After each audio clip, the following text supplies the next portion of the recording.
L'aventure de White Touch, c'était d'abord un désir d'agir.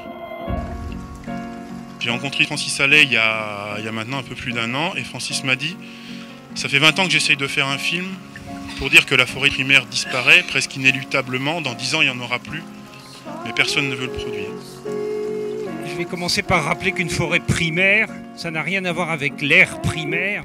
Ce sont des forêts qui n'ont pas été abîmées par l'être humain, pas défrichées, pas exploitées, ou si elles l'ont été, eh bien le temps a fait son office et elles sont redevenues primaires.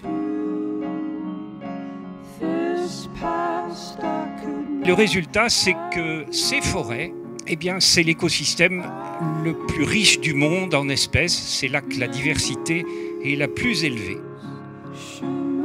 75% de la biodiversité de la planète est là-dedans.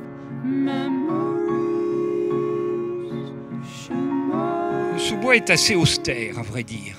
C'est un peu sombre, ça sent la feuille morte. Il y a pas mal d'animaux, mais on ne les voit pas beaucoup, à vrai dire, parce qu'ils sont tranquilles, ils ne bougent pas. C'est assez austère, très peu de fleurs. Par contre, quand on est dans la canopée, alors là, ça change tout. C'est véritablement quelque chose de merveilleux.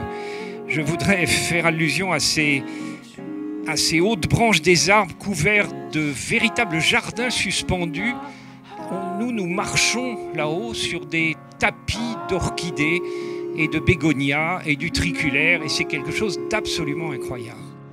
On a très envie de faire un grand film sur les forêts tropicales primaires pour raconter à tous en quoi ces forêts sont aujourd'hui capitales pour notre propre survie et qu'est-ce qu'elles veulent dire aujourd'hui dans toute la dimension de biodiversité qu'elles recèlent. Voilà.